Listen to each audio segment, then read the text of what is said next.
DIP diet 7 तरह के हैं, तो उसमें आप देखेंगे डीआईपी डाइट एक नहीं है, 7 डिफरेंट काइंड, बेस्ड ऑन आपकी बीमारी क्या है, बेसिकली सिम्टम्स क्या है, ठीक है ना। तो सबसे पहले तो है स्टैंडर्ड डीआईपी डाइट, जो पहले लिखा है यहाँ पे सिर्फ डीआईपी डाइट लिखा है, सबसे पहला तो यही है। ये सिंपल डीआईपी डाइट वो है जो मैंने डे 1 में आपको बताया था, फ्राइडे को सुबह जो बताया था, plate 1 plate 2 fruit breakfast, that is simple DIP diet. Normally इसी का ज़्यादा प्रचार है, यही लोग जानते हैं। लेकिन जो ज़्यादा बीमार हैं, आप में से कुछ लोग हैं जिनकी इंसुलिन हम छुड़ा नहीं पाए या अभी अभी छूटा ही है, ब्लड शुगर फिर भी थोड़ा हाई रहता है, राइट, तो उनके लिए हम बोलते हैं कि इसकी जगह पे DIP circadian DIP diet. Circadian DIP diet क्या है? डीआईपी डाइट माइनस, पढ़िए इसमें, प्लेट 2 इन डिनर, यानी कि डिनर वाला शाम वाला जो खाना है उसमें प्लेट 2 यानी कि कुक्ड फूड हटा दिया गया है। यानी कि पूरे 24 घंटे में कुक्ड फूड कब खा सकते हैं आप? दोपहर को खा सकते हैं एक ही बार। तो भाई डिनर में हम क्या करेंगे? प्लेट 1 सैलड, क्वांटिटी बेशक डबल कर लो, आप 4 गुना कर लो, राइट, टोटल खाना जितना भी खा सकते हैं, पेट उसी से भरना है, राइट। तो ये सर्केडियन डीआईपी डाइट आप में से अधिकतर लोगों को हमने टिक किया होगा, इसका ये मायने है। इसके बाद आता है कुछ लोगों को हमने डीआईपी डाइट माइनस प्लेट 2 यानी कि रॉ डीआईपी डाइट टिक किया होगा। रॉ डीआईपी डाइट किनको लेना है? जिनके माउथ अल्सर है, माउथ कैंसर है, जिनके स्टमक में अल्सर है, पेट में, जिनको कोलाइटिस है, कोलोन की दिक्कत है, जिनको मान लो यूटीआई है या पाइल्स है, तो ये फूड पाइप में कहीं भी जख्म है तो आपको अपना प्लेट 2 पूरी तरह से कुछ दिनों के लिए बंद करना पड़ेगा, जब तक कि वो जख्म हील ना हो जाए। वो 5 दिन से लेके 25 दिन तक कुछ भी हो सकता है, डिपेंडिंग ऑन वो जख्म कितना बड़ा है, राइट। और कैसे पता चलेगा कब तक लेना है? जब आपको लगे कि वो जख्म भर गया, यानी कि दर्द चला गया, सूजन चली गई, ब्लीडिंग चली गई, ठीक है, प्लेट 2 ऐड कर दो। पहली बार जब प्लेट 2 ऐड करेंगे तो दोपहर को ऐड करो, फिर अच्छा लगेगा तो फिर शाम को भी ऐड कर लो, यानी कि स्टैंडर्ड डीआईपी डाइट में अपने आप को कन्वर्ट कर दिया, ठीक है ना। जिंदगी भर नहीं लेना रॉ डीआईपी डाइट, ठीक करने के लिए लेना है, फिर आप नॉर्मल डीआईपी डाइट में आ जाएंगे।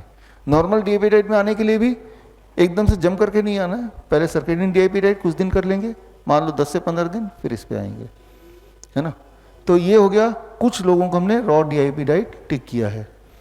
कुछ उसके बाद डीआईपी डाइट सॉफ्ट हम उनको टिक करते हैं जो कि जिनके जो चबा ही नहीं पा रहे हैं, अंदर ऐसा अल्सर है या ऐसा ट्यूमर है, चबाते हैं तो दर्द करता है, या दांत ही नहीं है तो नहीं चबा पा रहे हैं। तो सॉफ्ट का मतलब है कि हर चीज़ को स्मूदी फॉर्म में, सूप फॉर्म में, जूसेस के फॉर्म में, शेक्स के फॉर्म में, और साथ में वो जो अमली है फर्मेंटेड फॉर्म में, फर्मेंटेड ड्रिंक के फॉर्म में लेना है।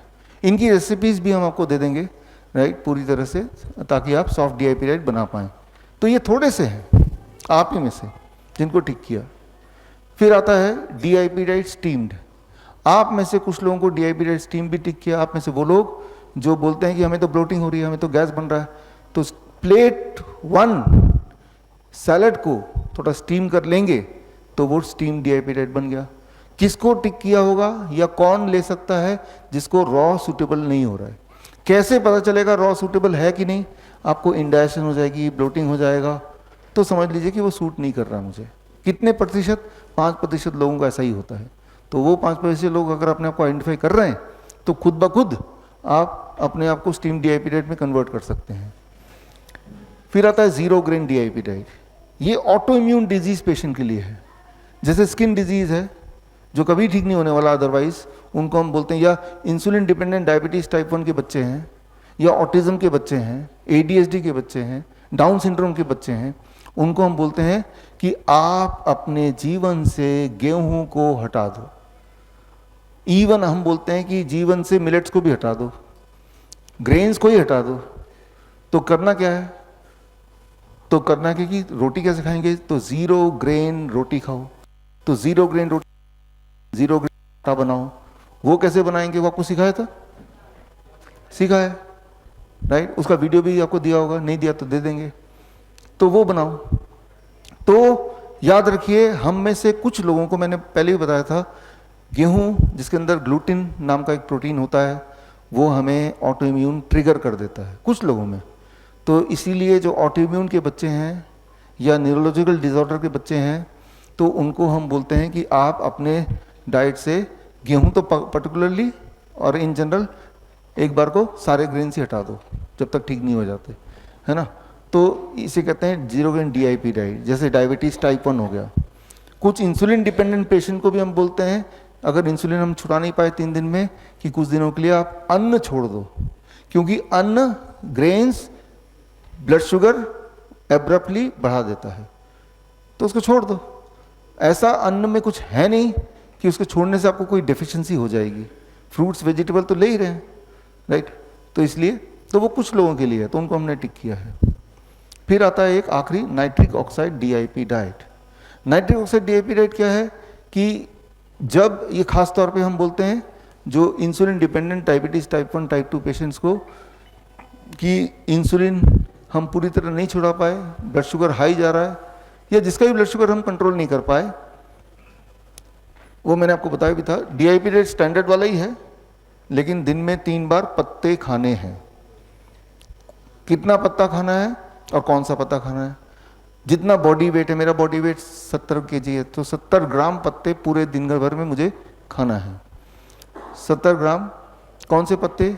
मूली के पत्ते, पान के पत्ते, धनिया के पत्ते, पुदीना के पत्ते, पालक के पत्ते, सलाद पत्ता, कई सारे पत्ते होते हैं, करी पत्ता, नीम का पत्ता भी हो सकता है। 3-4 तरह के पत्ते ले लिए जो एक्सेसिबल है, अवेलेबल है, उसको 70 ग्राम मैंने देख लिया। उसका 1/3 लिया खाली पेट सुबह खा लिया, 1/3 लिया लंच से पहले खा लिया, 1/3 लिया डिनर से पहले खा लिया। तो ये है, आपने 3 खुराक ले ली इंसुलिन की जगह, है ना। क्योंकि छोटे बच्चों को जैसे इंसुलिन डिपेंडेंट 3 बार तो क्या 4-4 बार इंसुलिन लगते हैं, फिर भी ब्लड शुगर कंट्रोल नहीं होता। तो इंसुलिन ना लेके ये कर लो, ठीक है। साइड इफेक्ट भी कुछ नहीं है इसका, और हमेशा भी नहीं करना है, कुछ दिनों में ठीक हो जाना है आपका ब्लड शुगर की दिक्कत, फिर नहीं खाना। तो this is called as nitric oxide DIP diet. तो इस तरह से हम अपने सूझबूझ से आपके लिए क्या सूटेबल होगा वो हमने टिक करके दे दिया। अब लेकिन आपको मैंने साथ में एक्सप्लेन किया तो आपको और समझ आ गया कि क्यों दिया। तो उसके क्यों के हिसाब से आप खुद भी चाहे तो ये देख सकते हैं कि कौन सा आपको ज़्यादा सूटेबल है, तो अदला बदली भी करके देख सकते हैं विच इज़ मोर सूटेबल। बड़ी से बड़ी बीमारी का आसान से आसान इलाज घर बैठे ही हो सकता है। अधिक जानकारी के लिए कांटेक्ट करें nearest Dr. BRC clinic @ home।